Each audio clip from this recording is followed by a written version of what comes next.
എല്ലാവർക്കും നമസ്കാരം. എല്ലാവരുടെയും വിഷയം മേറൂട്ടിയമ്മയാണല്ലോ അല്ലെ.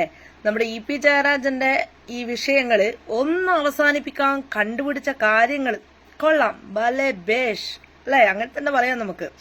അതായത് അധികാരം കയ്യിലുള്ളതിന്റെ ധാർഷ്ട്യം എന്ന് തന്നെ നമുക്കത് പറയാം. ജനങ്ങൾക്ക് വേണ്ടി ജനങ്ങളാൽ തിരഞ്ഞെടുക്കപ്പെട്ട ജനപ്രതിനിധികൾ ഇപ്പോൾ ജനങ്ങൾക്കെതിരെ ശബ്ദമുയർത്തുന്നു. എന്താ ചെയ്യണ്ടല്ലേ? നാണവും മാനവും ഉണ്ടോ ഇവർക്ക്? എവിടാ ഇതൊന്നും പറയാനുള്ള ഒരു ഊർജ്ജസ്വലത വരെ ജനങ്ങൾക്ക് ഇല്ലാതായിട്ട് മാറി. ഒരു താൽക്കാലിക ജീവനക്കാരന്റെ ജീവിതം വെച്ചിട്ടാണ് ഇവറ്റകളുടെയൊക്കെ കളികൾ. നിങ്ങൾ കണ്ടല്ലോ അല്ലെ. KSRTC എന്ന് പറഞ്ഞു കഴിഞ്ഞാല് പെൻഷനോ കാര്യങ്ങളോ ഒന്നും കൊടുക്കാതെ ഇത്രയും കാലം മെല്ലനെ തുഴഞ്ഞ് നീങ്ങി. ഇപ്പൊ ഇതാ മറ്റൊരു അപവാദവും കൂടിയിട്ട്. കഷ്ടമുണ്ട് മേറൂട്ടിയേ, കഷ്ടമുണ്ട്. അങ്ങനെ റോഡിലുണ്ടായ വാക്കേറ്റം മേയറുടെ വാദം അങ്ങനെ പൊളിഞ്ഞു കിടക്കുന്നു.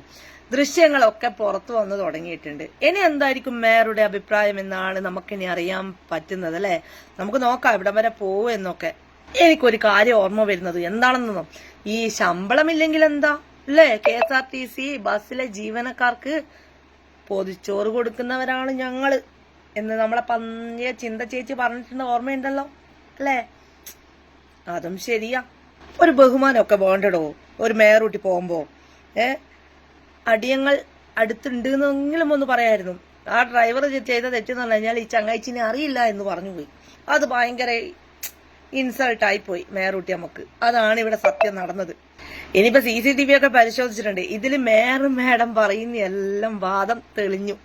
കറക്റ്റായിട്ട് ഡ്രൈവർ പറയുന്നതാണ് ശരി എന്ന് തെളിഞ്ഞിട്ടുണ്ട്. അപ്പൊ ഇനി ഡ്രൈവറെ മേത്ത് ചാർത്താനുള്ള ഒരേ ഒരു ഇത് പീഡനം. അതേ രക്ഷയിലും വേറെ ഒരു രക്ഷയില്ല മേറമ്മേ. അപ്പൊ നിങ്ങൾ അത് ചേർക്കും എന്ന് നല്ല വൃത്തിക്കറിയാം. അതുകൊണ്ടാണല്ലോ ആക്ഷൻ കട്ട് ആക്ഷൻ. അനന്തപുരിയിലെ മഹാറാണിയും വേലിക്കാരനും നഗരവീതിയിലൂടേക്ക് പോകുമ്പോൾ അടുത്തുള്ള ആൾക്കാരൊക്കെ ജനങ്ങളും വാഹനങ്ങളും ഒക്കെ വഴി മാറിക്കൊടുക്കണമെന്ന് അറിയില്ലേ സഹോദരങ്ങളെ? ഒന്ന് അറിയില്ലെങ്കിൽ ഒന്ന് പഠിച്ചോളൂ. അങ്ങനെ വഴി മാറി പോകാത്തവരെ അസഭ്യം പറയും, പുലഭ്യം പറയും, തുറങ്കല്ലിലടക്കുകയും ചെയ്യും.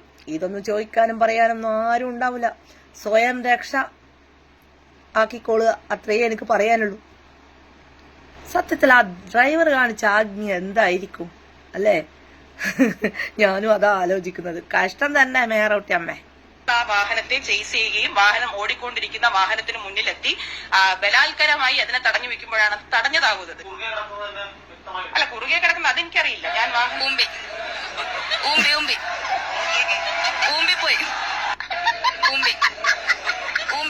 കേട്ടല്ലോ.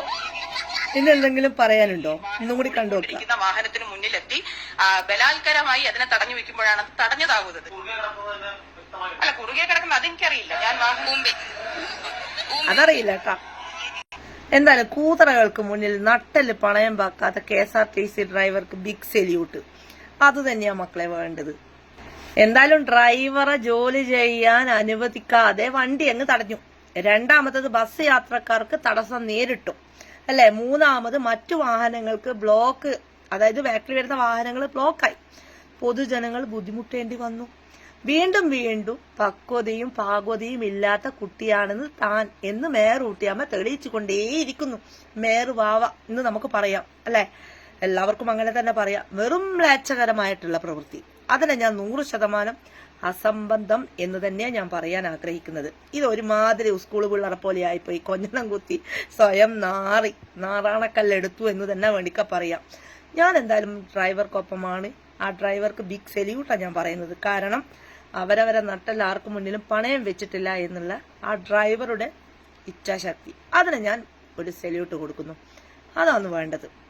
അവനവന്റെ കഷ്ടപ്പാടുകൾക്കിടയിൽ ഏമാന്മാരെ ഒന്ന് ഓർത്തിടാൻ പോലും ആ ഡ്രൈവർക്ക് പാവ സമയം കിട്ടിയിട്ടുണ്ടാവില്ല. കഷ്ടം തന്നെ നിങ്ങളൊക്കെ ഇങ്ങനെ ചെയ്തു കഴിഞ്ഞാൽ അല്ലെ. നിങ്ങളെയൊക്കെ ജയിപ്പിച്ചിട്ട് ഇവനെ പോലെയുള്ള ആൾക്കാരായിരിക്കൂലേ അവിടെ കൊണ്ടുപോയിട്ട് ഇരുത്തുന്നത്. അതെങ്കിലും അറ്റ്ലീസ്റ്റ് ഒന്ന് ഓർക്കാമായിരുന്നില്ലേ മേറൂട്ടി അമ്മ? എന്തോ നാടേ ഇതൊക്കെ, കഷ്ടം. സംഭവം ഞാൻ പട്ടത്ത് വെച്ച് വണ്ടി ആളിറക്കി വണ്ടി എടുക്കുകയായിരുന്നു. അപ്പൊ വണ്ടി എടുത്തപ്പോ 2 കാർ പാസ് ചെയ്ത് പോയി. മൂന്നാമത്തെ കാർ ഇങ്ങനെ ഹോൺ അടിച്ച് പിടിച്ച് വരെയായിരുന്നു. ഞാൻ റൈറ്റ് എടുത്തോണ്ട് കാറിന് പോകാൻ യദുവിന്റെ നിരപരാധിത്വം താഴെ ഇറങ്ങിയ ശേഷം ലെഫ്റ്റ് ഞാൻ എടുത്ത് കൊടുത്തു. ലെഫ്റ്റ് എടുത്ത് കൊടുത്തപ്പോ കാർ കയറി പോയിട്ട് ഒരു ആട്ടോ നടുക്കൂടെ പോയത്. അപ്പൊ ആട്ടയുടെ സൈഡിന് ഒപ്പത്തിനൊപ്പം ഇങ്ങനെ പോവേണം. അതായത് ബസ് ഈ സൈഡിൽ കൂടെ പോവരുതെന്ന് തന്നെ.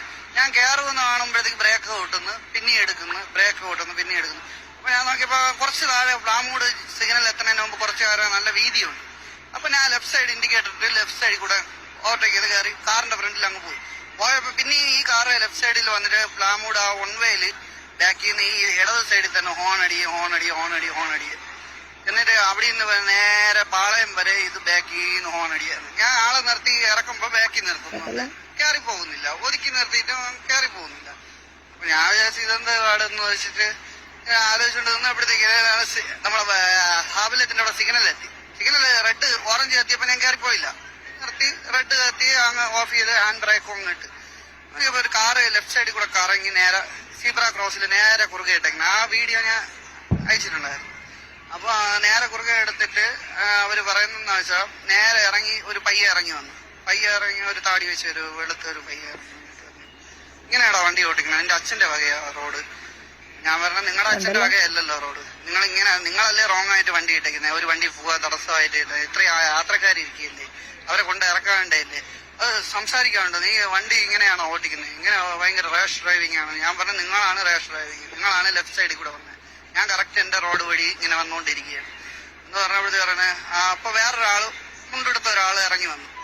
പറഞ്ഞ് ഇങ്ങനെ സംസാരിച്ചിട്ട് നിനക്ക് ഞാൻ ആരെന്നറിയാമോ? ഞാൻ പറഞ്ഞു ഇയാൾ ആരായാലും എനിക്കെന്ത് സംഭവം എനിക്കറിയുന്നില്ല. എല്ലാം പറഞ്ഞ് സംസാരിച്ചതിന് ശേഷമാണ് MLA ആണെന്ന് പറയുന്നത്. ഇയാളാണെന്ന് പറഞ്ഞപ്പോ ചാടി ഒരു ലേഡി ഇറങ്ങി, ചുരിദാറും ടോപ്പും ഇട്ട ഒരു മോഡേൺ ആയിട്ടുള്ള ഒരു ലേഡി ഇറങ്ങി വന്നു. നീ എന്താടാ പറഞ്ഞേ? എന്താ എന്റെ ഹസ്ബൻഡാണ്, ഇത് MLA ആണ്, നിനക്കറിയാവോ? ഞാനാരെന്ന് അറിയാവോ?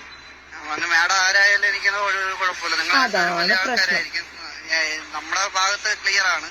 ഞാൻ എന്തെങ്കിലും നീ എന്നെ മോശമായിട്ട് ആംഗ്യം കാണിച്ചു. പീഡനം വീഡിയോയിലുണ്ട്. ഞാൻ കറക്റ്റ് ആയിട്ട് ഞാൻ മോശമായിട്ട് ഒരു വാക്ക് പറഞ്ഞിട്ടില്ല. അപ്പൊ എന്റെ അടുത്ത് അവര് കയർത്ത് സംസാരിച്ച് എന്റെ കയ്യിലൊക്കെ പിടിച്ച് വലിച്ചു. ആ വീഡിയോ ഒന്നും ഇല്ല, അതിനുശേഷം ആരോ വന്ന് വീഡിയോ എടുത്തതാണ്. കയ്യിലൊക്കെ പിടിച്ച് വലിച്ച് വെളിയിലോട്ട് ഇറങ്ങാനൊക്കെ നിർബന്ധിച്ച് ഡോറൊക്കെ വലിച്ച് അവരാണ് തുറന്നിട്ടത്. അപ്പൊ അങ്ങനെ ഇറങ്ങിയില്ല. പോലീസ് വന്നല്ലാതെ ഞാൻ വണ്ടി എടുത്ത് മാറ്റിയില്ല. പോലീസ് വന്നപ്പോ സൈഡിലോട്ട് എടുത്ത് മാറ്റിയിടാൻ പറഞ്ഞു. പോലീസ് അപ്പൊ തന്നെ എന്നെ ജീപ്പിൽ കയറ്റി കൊണ്ടുപോയി നേരെ ജനറൽ ഹോസ്പിറ്റലിൽ പോയി മെഡിക്കൽ എടുക്കാൻ വേണ്ടി. മെഡിക്കൽ എടുത്തു നേരെ സ്റ്റേഷനിൽ കൊണ്ടുവന്നപ്പോഴത്തേക്ക് ഇവര് എന്നെ ആ സമയം തൊട്ട് ആ കസാര ഇരുത്തി അവിടെ ഒപ്പിടും ഇവിടെ ഒപ്പിടും എന്ന് അവിടെ എവിടെയൊക്കെ ഒപ്പിട്ട് കൊടുത്തു. പിന്നെ കേസെടുക്കുകയാണ്. അത് 345 എന്തോ സെക്ഷൻ ചേർത്താണ് കേസ് എ. അപ്പൊ ഞാൻ അത് നെറ്റിലടിച്ചു നോക്കിയപ്പോ ഈ പെണ്ണുങ്ങളെടുത്ത് അപമര്യാദയെ പെരുമാറുക എന്തോ ലൈംഗിക ചേഷ്ടകൾ അങ്ങനെയൊക്കെ എഴുതി. ഇത് ഇന്നൊരാൾക്ക് വന്നു, നാളെ പല ആൾക്കാർക്കും ഇത് വരാം. കാരണം ഭരിക്കുന്നത് CPM ആണല്ലോ.